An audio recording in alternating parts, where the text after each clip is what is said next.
Hello everyone, welcome to BioVista, your one-stop channel for easy and complete biology learning. I am Akshita and today we will study topic number 5, which is post-fertilization structures and events of chapter number 1, class 12 biology. So let's get started. Post-fertilization structures and events. जब fertilisation एक flowering plant में हो जाता है यानी mail और female gametes का fusion हो जाता है तो उसके बाद कुछ important post fertilization event start होते हैं। ये events next generation of plants के डेवलपमेंट के लिए बहुत ज़रूरी होते हैं। पोस्ट फर्टिलाइजेशन उन सभी चेंजेस को रेफर करता है जो ओव्यूल और ओवरी में जाइगोट बनने के बाद होते हैं। तो चलिए देखते हैं पोस्ट फर्टिलाइजेशन इवेंट्स कौन कौन से होते हैं। सबसे पहला है एंडोस्पर्म डेवलपमेंट, जो न्यूट्रिशन प्रोवाइड करता है डेवलपिंग एम्ब्रियो को। दूसरा, एम्ब्रियो डेवलपमेंट, जहां से नया प्लांट बनेगा। तीसरा, ओव्यूल्स का सीड में कन्वर्ट होना। और चौथा, ओवरी का फ्रूट में बदलना। ये सारे स्टेप्स मिलके इंश्योर करते हैं कि प्लांट का लाइफ साइकिल सक्सेसफुली कंप्लीट हो।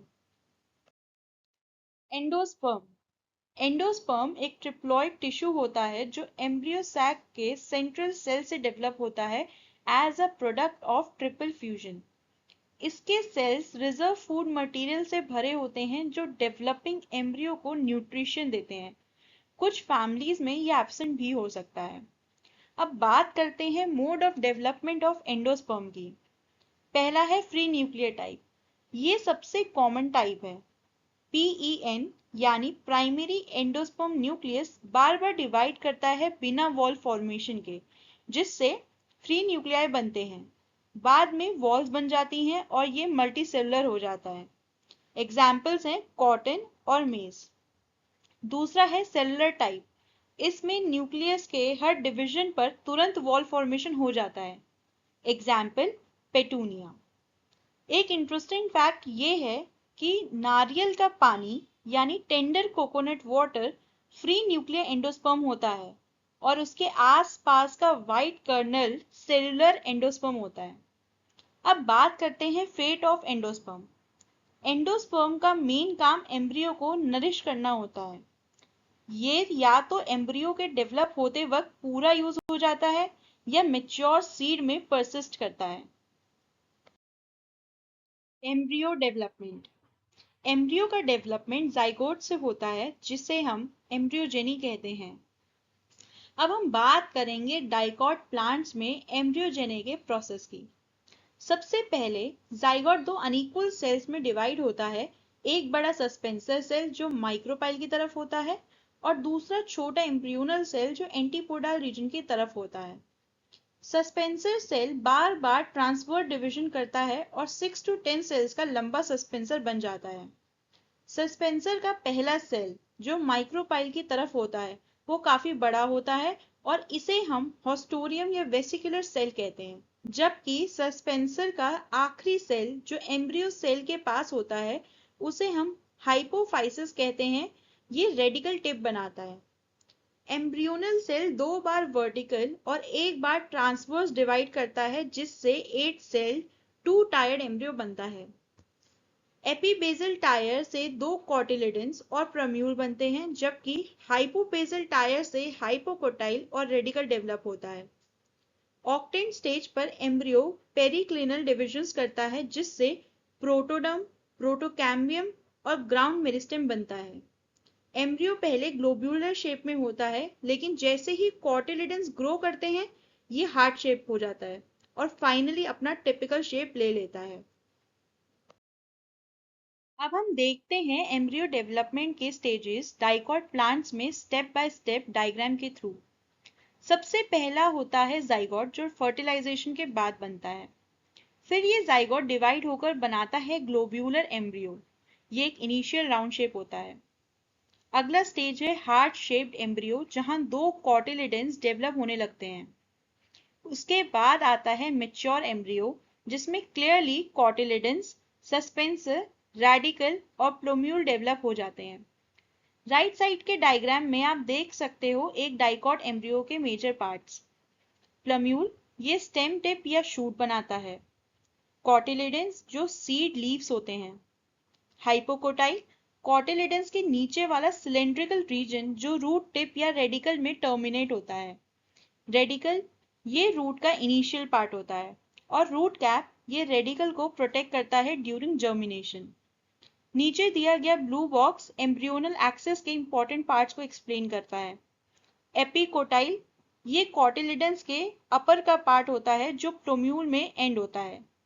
हाइपोकोटाइल कॉटिलिडेंस के नीचे का पार्ट जो रेडिकल में एंड होता है। अब बात करते हैं एम्ब्रियोजेनी इन मोनोकॉटिलिडेंस की, यानी मोनोकॉट प्लांट्स में एम्ब्रियो का development step by step process. सबसे पहले जाइगोट या oospore ट्रांसवर्स डिवीजन करता है।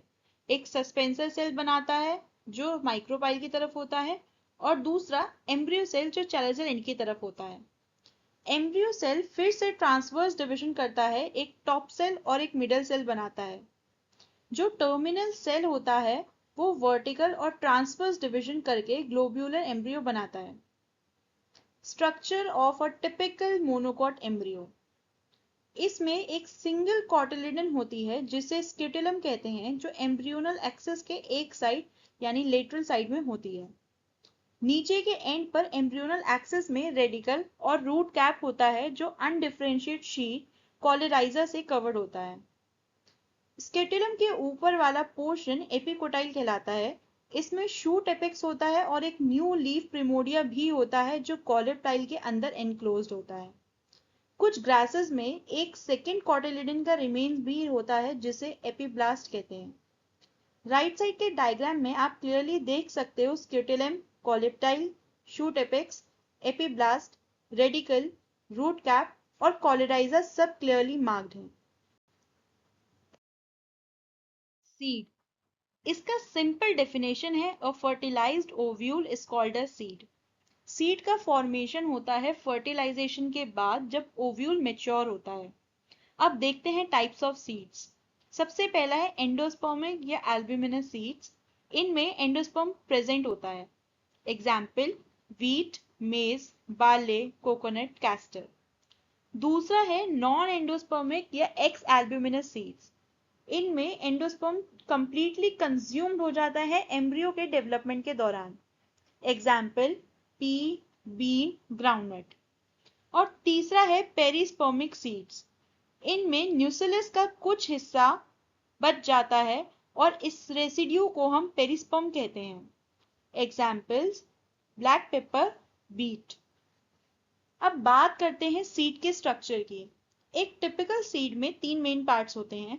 पहला है सीड कोट जो कि आउटर प्रोटेक्टिव कवरिंग होती है। दूसरा है एंडोस्पर्म जो कि न्यूट्रिशन प्रोवाइड करता है डेवलपिंग एम्ब्रियो को। और तीसरा है एम्ब्रियो जिसमें प्लम्यूल, रेडिकल और कॉटिलिडन होते हैं। राइट साइड के डायग्राम्स दोनों डाइकॉट और मोनोकॉट सीड को शो करते हैं। डाइकॉट्स जैसे पी में दो कॉटिलिडन होते हैं, शूट, एपिकल मेरिस्टेम, हाइपोकोटाइल और रूट टिप क्लियरली दिखते हैं। मोनोकॉट जैसे मेज में स्क्यूटेलम, कॉलेप्टाइल, प्लम्यूल, कॉलेराइजा और रेडिकल शो होते हैं। ये सब स्ट्रक्चर मिलकर इंश्योर करते हैं कि सीड प्रॉपरली जर्मिनेट हो और नया प्लांट डेवलप हो। चलिए बात करते हैं डोरमेंसी और सीड जर्मिनेशन के बारे में। डोरमेंसी का मतलब होता है जब सीड का एम्ब्रियो इनएक्टिव स्टेज में होता है और फेवरेबल कंडीशन होने के बावजूद भी जर्मिनेट नहीं करता। जर्मिनेशन मतलब जब एक सीड फेवरेबल एनवायरनमेंट में एक्टिव होकर सीडलिंग में कन्वर्ट हो जाता है। Advantages of seeds to angiosperms. Seeds के पास बेटर अडेप्टिव स्ट्रैटेजीज होती हैं नए हैबिटेट में डिस्पर्स होने के लिए। इनके पास सफिशिएंट फूड रिजर्व होता है जो यंग सीडलिंग को नरिशमेंट देता है। Hard seed coat young embryo को प्रोटेक्शन देते हैं। और सबसे इंपॉर्टेंट, सीड्स हेल्प करते हैं न्यू जेनेटिक रिकॉम्बिनेशन में क्योंकि ये सेक्सुअल रिप्रोडक्शन का रिजल्ट होते हैं। Seeds basis of our agriculture. हमारे एग्रीकल्चर सिस्टम लार्जली सीड्स पर ही डिपेंड करते हैं क्योंकि सीड शो करते हैं डिहाइड्रेशन और डोरमेंसी। इन दोनों फीचर्स की वजह से सीड्स को स्टोर करना पॉसिबल होता है, चाहे फूड के रूप में हो या नेक्स्ट सीजन के क्रॉप्स के लिए। अब बात करते हैं सीड वायबिलिटी के बारे में। सीड वायबिलिटी का मतलब है एक सीड कितने समय तक अपनी जर्मिनेशन पावर को रिटेन करता है। ये पीरियड वेरिएबल होता है। जैसे ऑक्सालिस में कुछ ही महीने तक वायबिलिटी होती है। अब तक का सबसे पुराना वायबल सीड था ल्यूपिनस आर्क्टिकस, जो आर्कटिक टुंड्रा से मिला था। ये सीड 10,000 साल के डोरमेंसी के बाद जर्मिनेट हुआ और फ्लावर भी बनाया। एक और एग्जाम्पल है फीनिक्स डिक्टाइलीफेरा यानी डेट पाम का सीड। 2000 साल पुराना वायबल सीड मिला था during excavation at King Herod's palace near the Dead Sea. अब एक इंपॉर्टेंट पॉइंट, फ्रूट में जितने सीड्स होते हैं वो जनरली ओवरी के ओव्यूल्स के बराबर या उससे कम होते हैं। कभी भी ओव्यूल से ज्यादा सीड्स नहीं बनते। एग्जाम्पल, ऑर्किड के फ्रूट्स में हजारों छोटे सीड्स होते हैं। ओरोबैंकी और स्ट्रिगा जैसे पैरासिटिक प्लांट्स भी बहुत सारे टाइनी सीड्स बनाते हैं। सो सीड वायबिलिटी और सीड नंबर दोनों ही प्लांट के सर्वाइवल और डिस्पर्सल के लिए काफी इंपॉर्टेंट कंसेप्ट्स हैं। फ्रूट, जब ओवरी मैच्योर हो जाती है तो उसे फ्रूट कहते हैं। A ripened ovary is called a fruit. Ovary की वॉल से बनता है पेरिकार्प, जो फ्रूट का एडिबल या आउटर कवरिंग होता है। फ्रूट्स तीन टाइप के होते हैं, true fruit, false fruit and parthenocarpic fruit.